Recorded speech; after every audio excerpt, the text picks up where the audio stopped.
Welcome.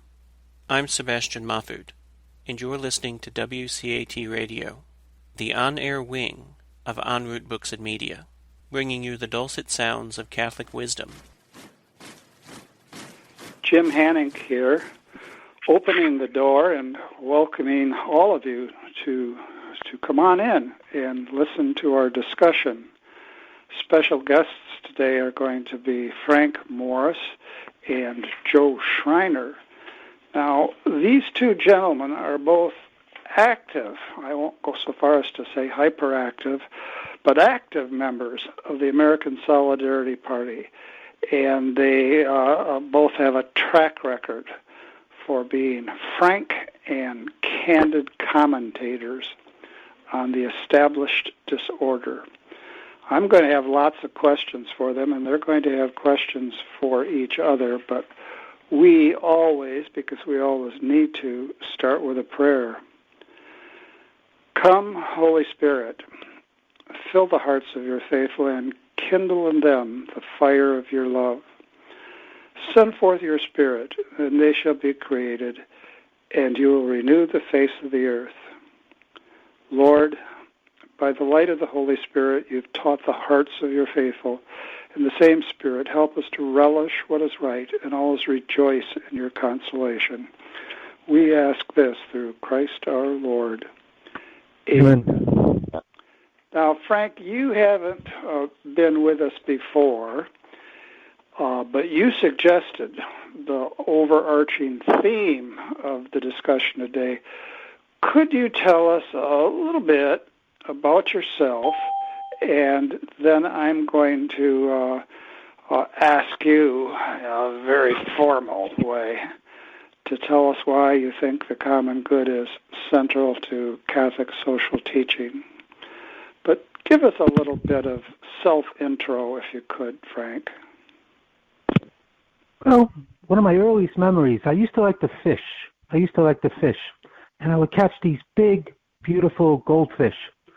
And I was 4 or 5 years old. I was a little guy, big, 7, 8 inches long, and I turned over one of these fish, and right where I was fishing, there was this little rivulet of pollution flowing into the lake. And I don't know if it was oil or an oil tank or some rusty filth. I'm not oily, rusty filth. I'm not really quite sure. But I looked at the fish, and I was really impressed, and this gorgeous gold carp, koi-type fish. But I turned him over, and up by his gill was this big white wart of a tumor, a big white, ugly, you couldn't imagine it. Looked like a thumb. And I said to myself, how can adults allow this to happen? And that was a question. And I asked my dad, and he said, don't think about it. And so this was, I guess, a beginning. And, I don't know, bring us up to the present moment. Laudato Si works for me. I thought it was a great title. I thought it was God be praised, or praise him, or however you want to define it. And I take, to me, the ecologic is where we all live. It's what we all share. It's what we have all in common. And why not work with symbiotic reciprocity, the life forces that are necessary for all living things?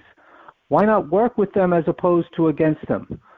And I think that was the big message of Laudato Si. Regarding the common good is central to Catholic social teaching, well, our dear Lord asked us to love one another. And he went as far to say, what did he talk about? The law? The whole law hangs on this. Love your neighbor as yourself. The whole law, how are we going to do it? And that's where I think Laudato Si comes in. There are precedents in nature. The honeybee needs the flower, and the flower needs the honeybee. But there are precedents in nature of predatory behavior, of the behavior of viruses. What are those little things? Parasitic behavior. There's all sorts of deadly behavior within the ecology. What do things do? They eat. How do they eat? Well, most things eat by, in one way or another, preying on something else. Some things, though, survive through this symbiosis. And that's what I suggest is the deepest message of Laudato Si. And I don't think many people are getting the message, except you two guys, of course. So we have Laudato Si talking about the deep integration of all that is. Yeah, that's what they call it. That certainly is in keeping with the theme of the common good. Yeah. And what maybe clued you into that originally was the fishing was no damn good, right? Well, I was catching the fish, man, but they were poisoned. Yes. Now, we've also got with us today, there's a little bit of a techno glitch, but she's here, our regular panelist, Christy Yao. And Christy has been our go-to person in past panel work on matters ecological. And I wonder, Christy, if you could say just a bit, I know this isn't a question we've put in front of ourselves formally, but just a bit about how we could make Laudato Si better known. And that's certainly something that Frank is working on. Sure. So apologies again for being late. I realized I had misdialed a number and was waiting for another conference call to start. So I think a big thing of what we need to do to incorporate Laudato Si into Catholic kind of culture, especially in this country, we have kind of it seems like the right and the left politically are working against each other. I mean, it doesn't seem like they are. And oftentimes faithful Catholics will float to the right because of issues like abortion, conscience protections, things like that, and reject environmentalism. And I've had to make some difficult choices myself. Am I okay partnering with this organization because they don't support Catholic values, but they do support the value of stewardship for creation? And it's hard. And I think that really, so I think what we need to do is have some authentically Catholic organizations fighting things like climate change and pollution. So we need to, have we tried to do this? Will we continue to do this? We need to get ourselves organized. That's right. I was about to say, somebody say amen, but that's right. Amen. That's right, we'll do. All right, Joe. I know that one thing that you and Christy have in common is your vocals.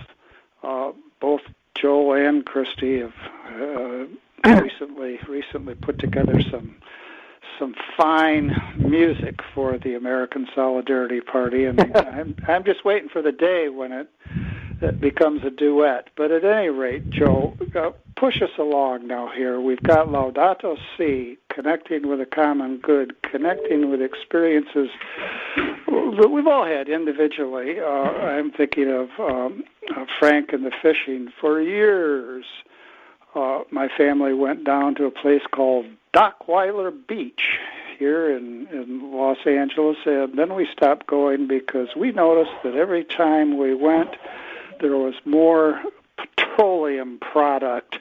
I won't be any more specific than that, in the sand, and you had to scrape it off. But go ahead, Joe. Yeah. Well, to go back to Frank, great story about the fish. I used to live in a place called Lorain, Ohio, and they had the Black River that ran into Lake Erie. And there was a sign up on the banks of the river, a couple of them, that said, "Don't eat the fish. Many of them have cancer."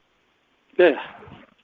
Now, the Black River was downstream from U.S. Steel, a number of other corporations, and so anyway, so the human beings were advised not to eat the fish. So there's a break in the symbiotic reciprocity, putting it mildly.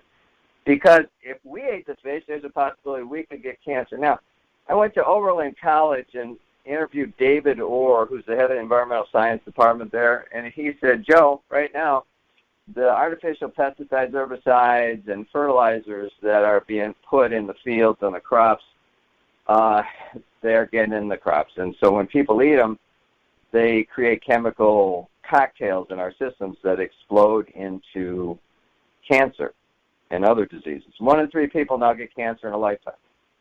So, last part for me is I was at Notre Dame a couple of years ago. I was sitting in on a graduate history class. They were talking about the reason we went into Iraq the first time. The reason we went into Iraq the first time, besides I think we're going to talk about the oil deal later, but I think it's democracy. We went for democracy. Yeah. Well, Hussein was, quote-unquote, gassing the Kurds. Okay.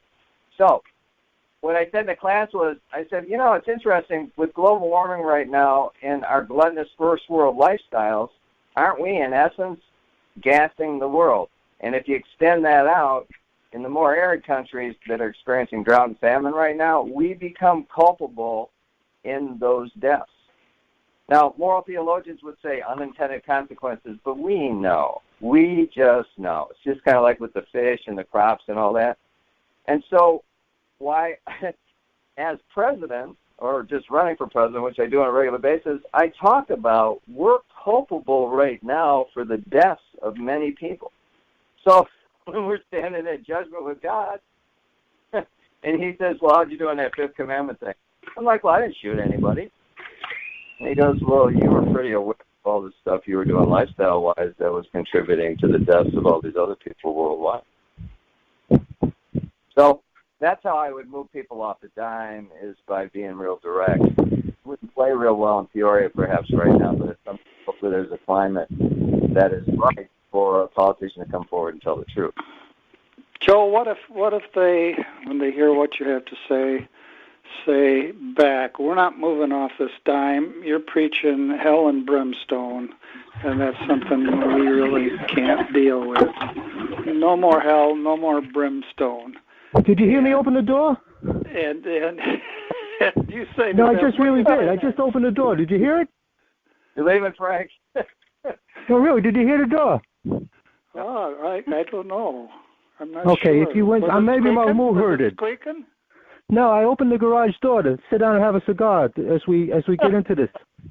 All right. Oh, really? Well, at any rate, suppose, and I've complimented you on your willingness to preach hell and brimstone and the like, but suppose instead of getting off the dime, they turn off the radio. Huh? Well, that's a good point. I tell you, it's like the Old Testament prophets, Jim. I mean, what did God say to them? You tell them, and if you don't, it's on you. If you do and they don't change, it's on them. That's a good point, too. Right now. St. Francis had a letter. Did you guys ever hear St. Francis's letter to the leaders of the people? I've run across it, but you got to refresh my feeble memory. Oh, then Jim, it's real cut and dry, and it's Joe's talking the same language. He just basically said to the leaders of the people, everybody thinks of St. Francis. He's in the bird bath. He's a nice guy. He had a girlfriend in St. Clair. Everybody loves St. Francis. Anglicans love him. Everybody loves St. Francis, but he was kind of a threatening guy rhetorically, and he said, you folks are putting your souls at risk, and one day you will face God in the judgment seat, and how did you live your life? This is his letter to the leaders of the people 850 years ago, and he was largely ignored. He was completely ignored. So it's a funny story, Joe. When I heard about the prophets, and I've called you a prophet in the past, and actually I was rather serious, and the prophets, except for Jonah and the whale, as far as I know, all the prophets were ignored. Every one of them except Jonah and the whale. So building organizations, like Ms. Yao said, building political power and building economic power and building, organizations that have capacity for action. I think she hit the nail on the head. And the threat of God's judgment has been largely ignored. So I think we have some time, and I think we have a lot of work to do. And thank you, Jim. Before we began this discussion, you said to me, well, Frank, you've been working on curriculum. Is a young woman's name Christine Yao? Are you there? Oh, yeah, I'm here. It's Christy. Christy with a Y. Christy, did you know if you look up on Google and Google curriculum for the common good, curriculum to teach the people, to teach the kids, the college students, the little children, the curriculum for the common good. You know how many hits you get? How many? 3. Oh. And then if you go to those little sites, there is no curriculum. Oh. Oh, it's so in yeah, planning. we'll work. It's in planning. Oh, well, maybe in the last 24 hours, but the bottom line is there isn't even the pedagogic, educational structure to bring this stuff about. So that's where I see. As the door is open, the table needs to be set. Okay, now I'm gonna, since you got Christy going, and I no doubt she's not too happy to hear that minimal response on curriculum for the common good.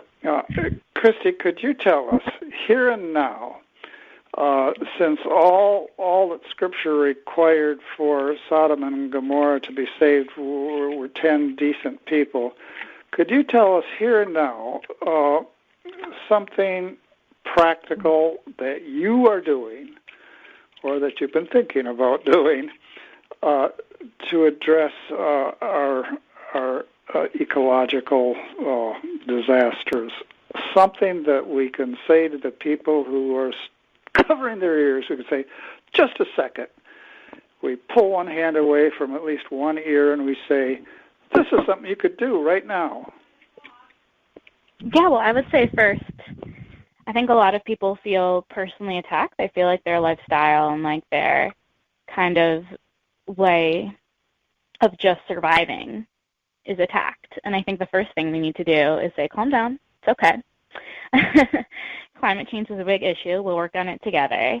And I think one thing people can do is, well, number one, just live mindfully. That's a huge thing. Just like turn off the water when you're brushing your teeth and open your windows, turn off your lights, things like that.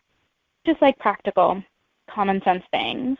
But I think also something that we need to do and we need to get people more involved in is to kind of make more of a culture of putting people before profit. I think capitalism is the biggest polluter. Capitalism is the biggest destroyer of the environment.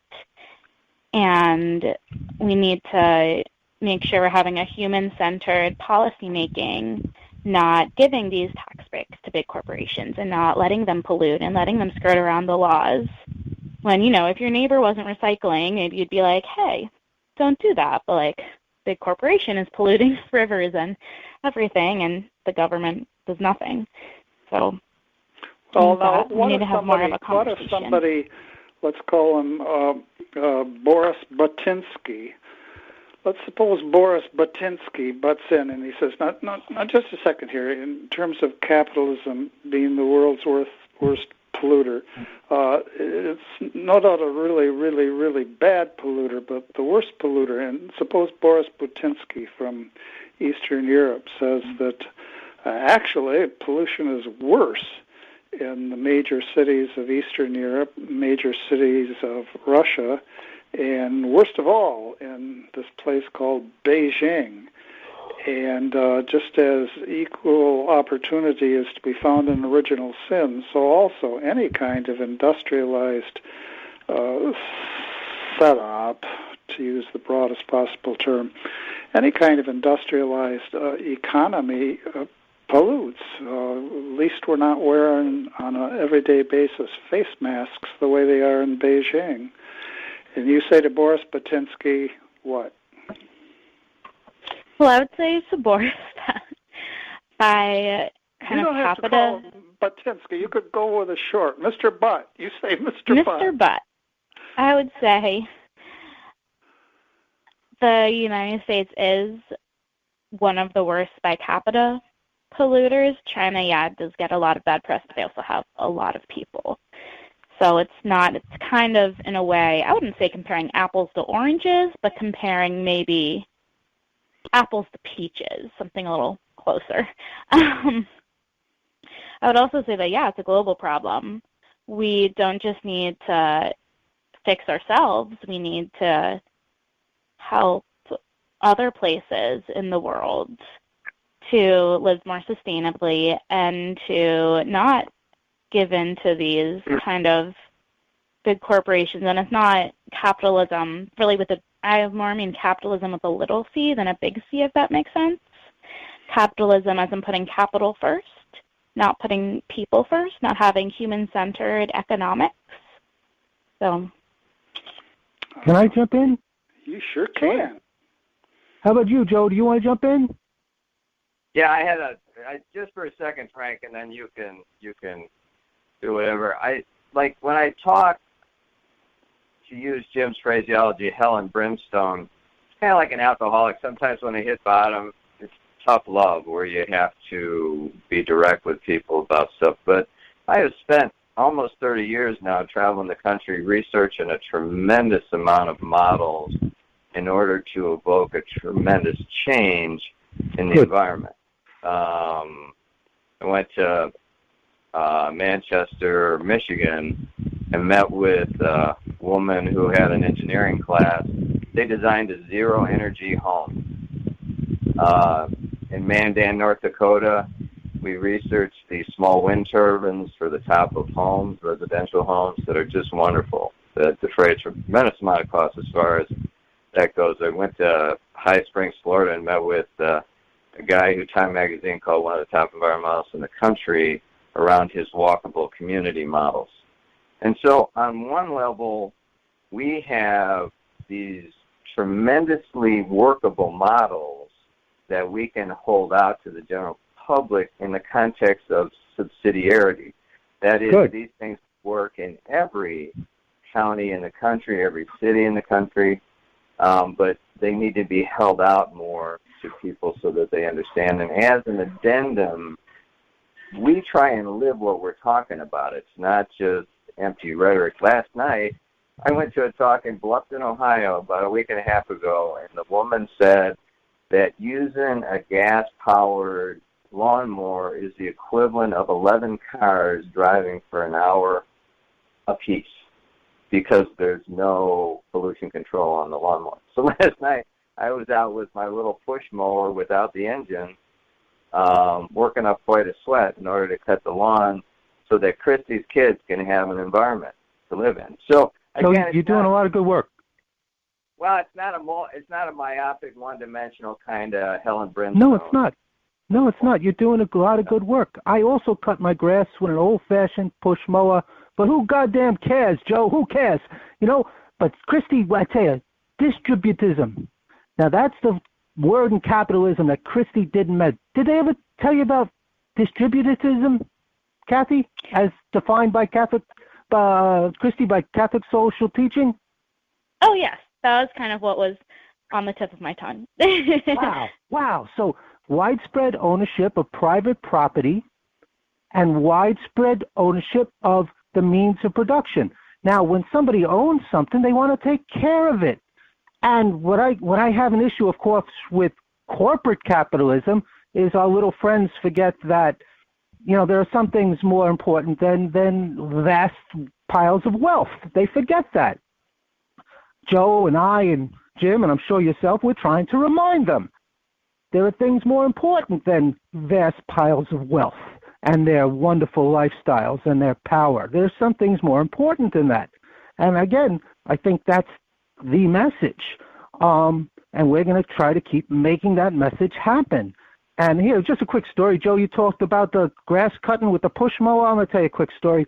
I've been advocating solar panels for 25, 30-odd years here on Long Island. The chairman of LIPA, the local power authority, 15 years ago told me this will never work. The rooftop solar will never work. Well, goodness, Germany put in these wonderful little incentives to put up solar roofs, and Chinese mechanical development, the factories kicked out more inexpensive solar roofs, and they put up 1.5 million solar roofs in Germany, and now we have more than 50,000 solar roofs in Nassau and Suffolk County, and 2 planned power plants, 2 planned natural gas power plants. They were planned. The deals were made. The everything was written up. They were going to go happen. We put up 50,000 solar roofs. The citizens that own those solar roofs subsidiarity, distributism. And guess what? Those 2 power plants did not happen. They were not built. That's $1 billion of corporate money that was expected to be cashed, did not get cashed. The tens of millions of dollars. Nassau and Suffolk County. Nassau and Suffolk County, Long Island, yeah. But the chairman of LIPA, the Power Authority, told me 15 years ago, I'm full of water. I'm wrong. He says you're wrong. You're confused. That's what he told me 15 years ago. 15 years later, the roofs are built. The power plants that were planned are offline. Those more than $1 billion of expected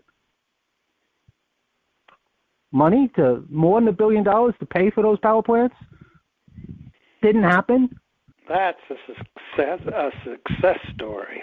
Yeah, there's plenty of them. Yeah, big numbers, big numbers. But again, the chairman, the boss, who's friends with the governor, personal friends with Governor Pataki at the time, said I was an asshole. Said I was wrong. I wasn't wrong. You was wrong. But he was on the payroll. So there's a lot that goes on here, and I apologize for the language, but. Well, this is where we're at. Speak Polish. Don't apologize for speaking Polish. Dzień dobry. You got it. Frank, my phone just went beep. Dzień dobry. I think it's very easy to say no to something, especially, and it's very easy to be dismissive. It's very easy, especially kind of in our skeptical, I guess, political situation where we are right now. Everyone can be like, oh no. And it's hard to say yes, and it's hard to kind of give evidence for turning things around for the better. So that's great. Distributism. 50,000 people in Nassau and Suffolk County said yes, but it was affordable. It was a good economic play for them, for their own self-interest on a small scale. But it can work, and it is working, and it's a lot of fun. But you want to shift gears to the oil business, Jim? All right. Shift. Tell us more about the oil business. Well, it's unfortunate to tell you, Jim, that the second Gulf War was mostly about oil, and that was Alan Greenspan, not Frank Morris.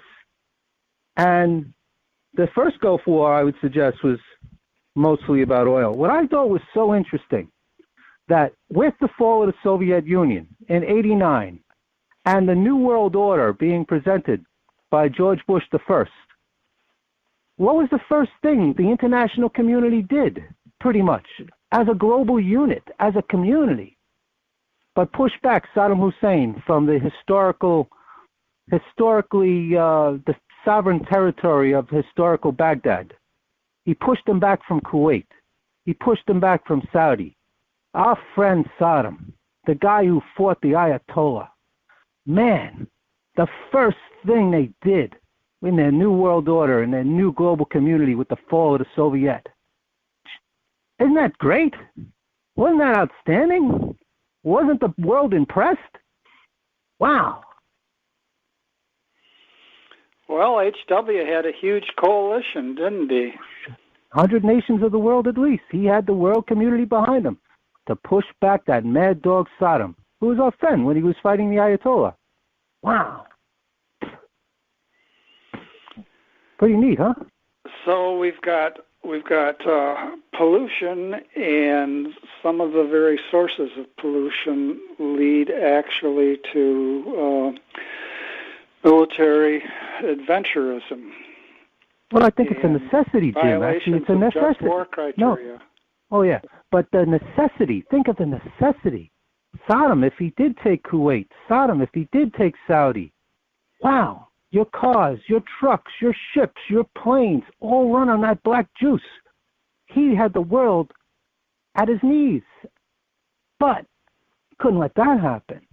But it's completely counter to just war theory, as you said. Subsidiarity, distributism, ecological conversion of the economy, solidarity, if you will. Completely contrary to the ethics of the common good. Wow.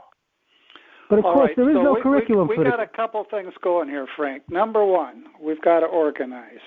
Number two, we got to tell the truth, and maybe that's gonna turn some people off. But we got to tell the truth. We got to organize. We got to see how things come together and connect. We have The common good requiring subsidiarity, the common good requiring distributism, the common good requiring solidarity. And we want to say that all of this affects not only our fishing expeditions, but it affects geopolitics as well. I think so, yeah. All right, so it's a case of one thing connecting with another thing, connecting with another thing. Yeah. Now, Christy mentioned some everyday, ordinary things that can do, like turn off the water, open the windows. And I know we're going back and forth here between the large and the small and the political and the personal. But let me give you one particular. Maybe we could all say about this one particular. I think as many people have gotten involved in ecological efforts, as many people have gotten involved in such efforts through recycling as through any other single thing. And now, what do I see? Recycling is no longer profitable. Sorry, the Chinese aren't interested in our recycled goods or recycling our goods. And we even have cities starting to cut way, way back on their recycling programs. So here we got something that really is connected with, just everybody almost, recycling. And now here, structural snag. There's now so much trash that nobody wants it. Well, it's like what Jim. Does this suggest to us in terms of how we need to be thinking and moving around and figuring Can I give it to you on the strategies? skinny? Can I give it to you on the skinny? Sure. Fast? Here it is fast. When there was no market for that material, whether it was PET 1 plastic or PET 2 plastic or PET 5 plastic or glass or whatnot, if there was no market for that material, even with the best recycling quote-unquote mandates, there's always a little caveat in the mandate. If there's no market for that material, it gets either landfilled or incinerated. Now, China with his little trade war, well, goodness, why should they play ball with our PET 1, PET 2, our glass? Why should they? Okay, so we got to eat it. But we were eating it anyway. We were burning it and burying it anyway if they didn't have a market for it. That was the caveat written into every recycling legislation nationally. So guess what? Steel gets recycled, copper gets recycled, paper gets recycled. There's a market for that, and it's a dependable market, and will never go away because it's cheaper to get steel and copper and paper and whatnot from recycled. But it's not cheaper with these new quote-unquote trade war going on. But it was never 100% recycled, even went into your recycling bin because there was frequently no market for it. So that's the recycling business in a heartbeat. If there's a market, it gets used, and if it don't, it gets burned and buried.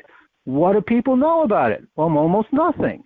What do people know about any of this stuff? Almost nothing. And what's the old story? How do you keep people under control? They're like mushrooms, keep them in the dark and feed them shit. That's mostly what goes on. I think my friend Joe Schriner would agree. What do you think about the mushroom analogy? Joe? Yeah, to go back, I need to back up to one subject that ties in actually to what you're talking about right now, Frank. And it's my paradigm is that you talk about the geopolitical wars that have happened over oil, and totally agree with that, except for one dynamic. Okay. What drives the geopolitical wars? It's our use of fossil fuels. Agreed. Our use of fossil fuels in transportation. Yes. I went to Bowling State University and met with a professor there who they have an alternative vehicles department.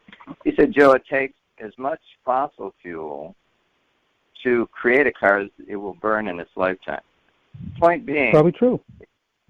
The consumerism, go back to what Christian was talking about, consumerism drives a whole lot of this. And so we have become spiritually in America and most first world countries is extremely, extremely gluttonous about our use. And so all these other things are symptoms of that spiritual malady. Gluttony, one of the 7 deadly sins, yes. And so when you're talking about recycling, to use that same kind of paradigm, before, Frank, we didn't use number 2 or number 1 or any plastics. Just like we didn't use air conditioning. No argument here. We didn't drive. So no argument here. We accepted everything that technologically has come down the pike as tremendous advancement. When, in essence, we, unlike the Amish who pray and do considered spiritual discernment before accepting any kind of technology in the context of it, is this going to hurt the environment? Is this going to hurt the family? Is this going to hurt the community? Yeah. We, not so much. And as a result, we've ended up with all of this gluttony and just, accepting everything at face value as far as the technology and so again, we find ourselves to deal with some of this is like putting Band-Aids on a symptom. Unless we look below the surface at what's driving the demand, like we'll decry the big corporations, but who's buying the products from the corporations to keep them going? So what'd you say? What's behind it? I think that's the cybernetics thing, but we could talk about that if we want. I'd be fascinated. I'd like to do that because I actually think, in part, Frank, when I saw cybernetics on that thing and I Googled that to find out exactly what that was, I thought my first thing that popped into my mind was Marshall McLuhan and the medium is the message.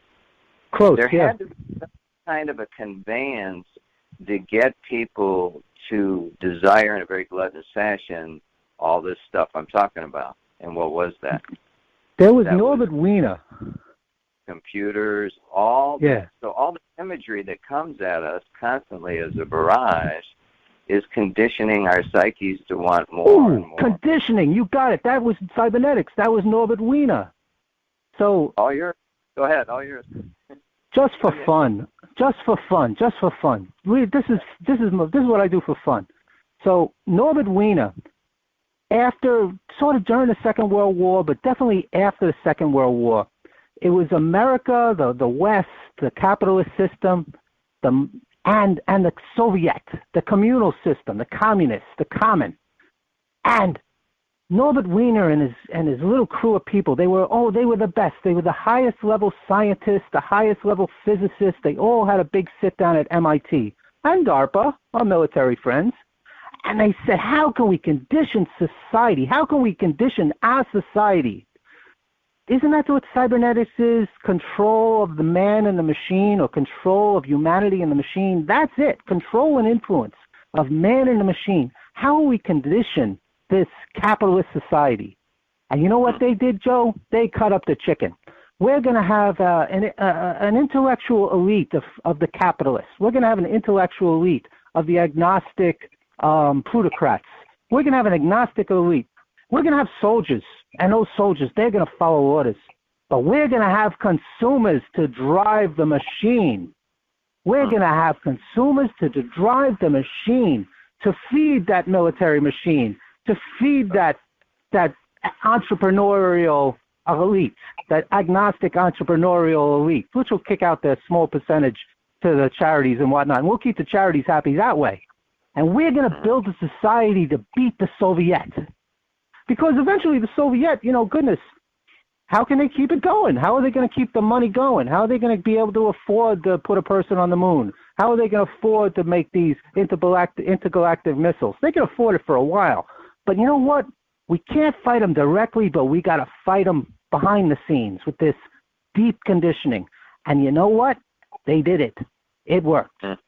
And we beat them. Frank, we won. Frank, what if one of our gentle listeners, and we do have gentle listeners, is listening to this podcast and says, we've got a conspiracy theorist going here. No, it's not, brother. It's right there. It's right there. They did it. Look it up. How are They you going did to it. tell the people who think that it's a conspiracy theorist I don't need to. that's chewing on their ear? How are you going to tell them that it's not just a conspiracy? Give us more. I don't need to. I don't need to, Jim, because, I don't need to, because nobody cares. Nobody cares. They do care about their solar roof. They do care that they can pay less to the electric company. They care about that. They care about organic foods because they know they're better. Maybe they care about their local farmer. They're happy to give them $5 and pick up some strawberries. They care about that. But that's why I love the Catholic social teaching, because the Catholic social teaching has laid the groundwork of subsidiarity, of distributism, of ecological conversion of the economy, of solidarity. And that's not conspiracy theory. That's the church.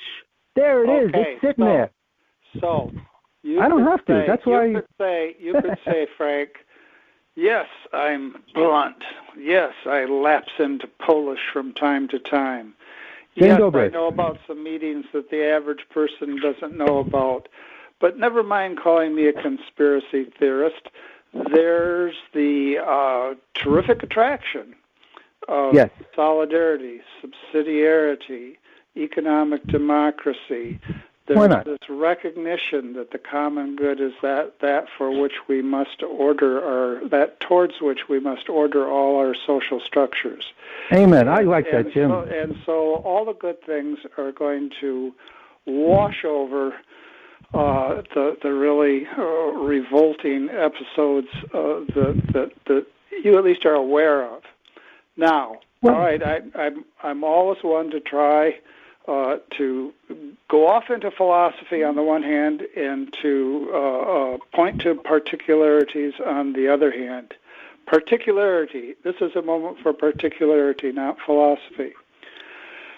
Here we have a resurgent in Los Angeles, a resurgent Los Angeles Lakers team. We had a few bad years, all right, but now just watch out. Suppose you want to go and watch the Lakers, and you're willing to sit in the nosebleed section, right? You're not going to be down with the movie stars. You're going to be in the nosebleed session, and your ticket will cost you $70 to get a really bad seat at the Staples Center, way up in the rafters. $70. And are they having trouble filling those seats? No. Anybody know where I can get a ticket? Anybody know where I can get a ticket? Now, that's not gluttony in the ordinary sense, but it's bread and circuses in the ordinary sense. And I don't know that anybody's conspired to force the people who are standing on their heads to pay $70 to sit on their heads in the nosebleed section. But that's something right there that we can't overlook. The bread and circuses addiction. Well, that's cultivated. That's cultivated, actually. That's cultivated. That's cultivated. Let me add something to that. Jim, when you're talking about that, which I think is a really good example, and this ties in so well with subsidiarity, one of the things that's happened with professional sports is what? It's become like big corporations where everybody is following them, and that has become a god in society. The kids at the Little League ball diamonds and at the small basketball courts, not so much. The parents show up, but the neighbors don't show up anymore like they used to. And so what's happened is that we have turned the professional sports into an idol, number one. Two, look at what it's done to the Sabbath. And concurrently, it has taken the focus more and more off the youth, who you don't have to pay $70 to get into a game up the street, but it might be raining a little bit, or those kids aren't really as exciting as Lonzo Ball is, and So what's happened to us as a society? The same thing is we have been conditioned, again, to go back to that phraseology, we have been conditioned to become myopic about one thing that we idolize and community building with the kids has gone further and further out the window. And so it's not just about, I think, spending the $70, which I think is exorbitant and gluttonous myself, but it's also about all the attention and time now that's being taken away, and not just in those arenas, but also all the time we spend just sitting in front of the television, and advertisers know that, so they'll subsidize our gluttony in those areas. Well, I want to ask Christy if there's a parallel in the world of popular music. I would say definitely, yeah. Well, how do you see that parallel? Kind of the idolization of celebrities, and I guess you do have to definitely pay upwards of $70 to see a popular musician perform. And do you think that the people who are flocking to those concerts are conditioned, or are they, they're certainly exposed to the advertising, but they eat it up and they want to figure out how to get more? Yeah, I think in some ways they are conditioned, kind of, this is what you should like. And if you're kind of this type of person, you should like this type of music, and you should pay this amount of money to do this thing. And I think there is definitely some conditioning going on. Chrissy, decades of Latin teachers have tried to condition their students to like Latin, and they got absolutely nowhere. Right? They got them too late. They got them too late, brother. They got them too late. You tell a little kid there's an Easter bunny. Freshman in high school. Now, what I want to say is there's a whole lot of conditioning, but there's a whole lot of please condition me as well. Well, I tell you, man, Disney did it. Disney got it. Uh-oh. Here it comes. Here comes Joe. What is it, Joe? No, all I was saying was I would listen to Christie's ASP song long before I listened to Faith Hill at this point. Whoa, Christy, that's praise. Thank you. Whoa. I'm serious. I got a big kick out of that, actually. Thank you. Of course, her mother wanted to decondition her from doing that. Yes, my parents have tried to condition me to be less, exuberant. It hasn't worked. It's only made me more encouraged. Well, pretty good. Pretty good. Thank you. So she did consent to film it, which I was surprised. Say that again one more time, please. She did consent to film the video. Yeah. So I was surprised. Because she could share in the glam that way, right? Yeah. She could get some royalties. my mother's a groupie. Yeah. Well, let me go philosophical and theological for a bit, but don't let me go that way too long. Yesterday, or was it the day before, Feast of Saint Benedict. Considerable attention given to what people call the Benedict option, and we've had whole panels on that. But if we look to classical Benedictine life, it didn't exclude families, it welcomed families, and it nurtured the environment, and it was grounded not on capitalism and not on socialism, but on the common good. And some people don't know this, and I didn't know it for most of my life, having lived so long. That's easy enough for me to say, but a lot of people don't know that the Benedictines take a fourth vow. And it's not to avoid fundraising. I'm looking positively upon any religious group that has pledged not to do fundraising. And, gentle listeners, there is such a group. Mother Teresa's Missionaries of Charity rigorously avoid fundraising. And people who come forward and say, could we raise some money for the sisters, are immediately told, no, you can't raise any money for us. And in fact, the sisters can ask for real specific things, like, we're out of food at the abused women's shelter. We're out of food. Could maybe you give us some food? But there's no organized fundraising. But back to the Benedictines and their fourth vow. It's a vow of stability. And it's not psychological stability, although there's nothing wrong with that, but it's physical stability. If you join this monastery, then you stay with this monastery, unless the monastery gets too big, and then there's a split and a new monastery is formed. And in the greater Los Angeles area, there is a very definite Benedictine presence. And how did they come to be present here? Was there a long-standing Benedict abbey or community? No. They were expelled from China. And so they came east. Go east, young Benedictine. They came here. And here they are, and they're here to stay as long as there are vocations. And so if we have a kind of Benedictine spirit, I think we already have almost all of the things that we've spoken about on this panel with regard to matters ecological. We have a life of real simplicity. And early on, Frank talked about St. Francis.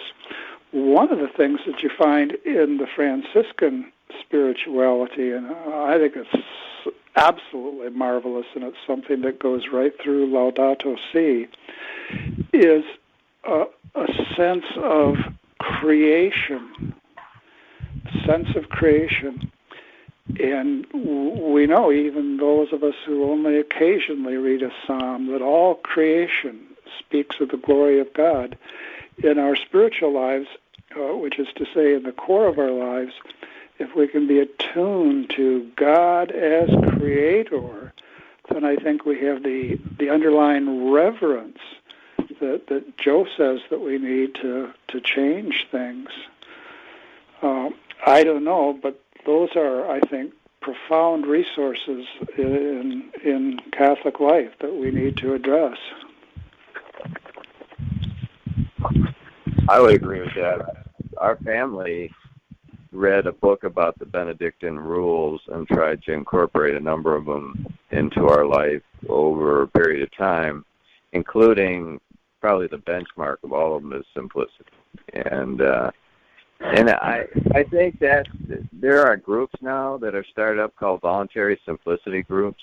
There are also transition town groups that have started up in small towns and big cities all across the country in order to it's a group to get off fossil fuels and to look at alternative ways of living. So yeah, I would agree with you, Jim. I think that the basics of Catholic teaching and the subsets, like with the Benedictine rules, are extremely important. I just would hope that there was more spiritual authority that was speaking from the pulpits about this in a much more vivid fashion in order to get the laity fired up about doing this. Because otherwise, it's kind of like Frank's talking about, who cares? And I don't know how sustainable that is in the even short term right now with how bad the environment gets. I mean, just as an addendum, you mentioned Laudato Si among us, and of course we know that is. But I would be willing to bet that 93 to 95% of Catholics don't even know what that encyclical is. And it's been attacked by different Catholic groups, deeply, harshly attacked by different Catholic groups. But you know what? That's par for the course, everybody. That's par for the course. You know, I love that idea of what was it they talked about? A sign of contradiction. A sign of contradiction. And one of the, as you guys know, that one of the ways that you know something is important, perhaps in the spiritual realm, is if it is contradicted. So I embrace that. I accept that. I expect it. And we just keep doing the work. Joe and Christy and Jim, you just keep doing the work. And I picked this up about St. Benedict yesterday, and in his rule he said, to the intelligent and the wonderful you preach, you encourage, and to the ignorant or to the hard of heart you live it. And that I picked up yesterday, Jim, from St. Benedict. So thank you for bringing up him and his rule, because he said it 1,500 years ago. You preach to the willing, and you prove it with your life, with living, to the ignorant and the hard of heart. Amen to that. Also, one of the things we like to do on this hour, or panel hour, I especially like to do it. Mario, who's somewhere in Paraguay right now, likes to do it, is to mention some of the contributions of Jacques Maritain, the Catholic philosopher. And we have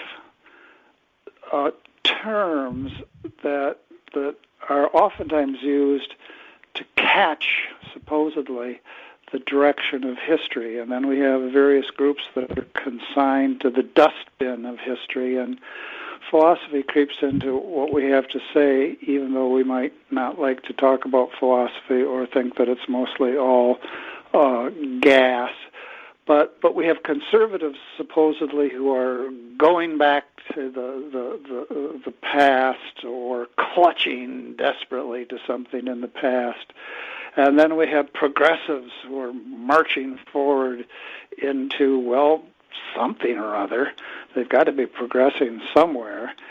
And Maritain, in his work on the philosophy of history, in a very French way, in a very rich language, talked about the double line. And the double line, he says, is that as the human enterprise goes forward, we have great advances in the good, and paralleling that, great structural weaknesses and dalliances and liaisons with the evil.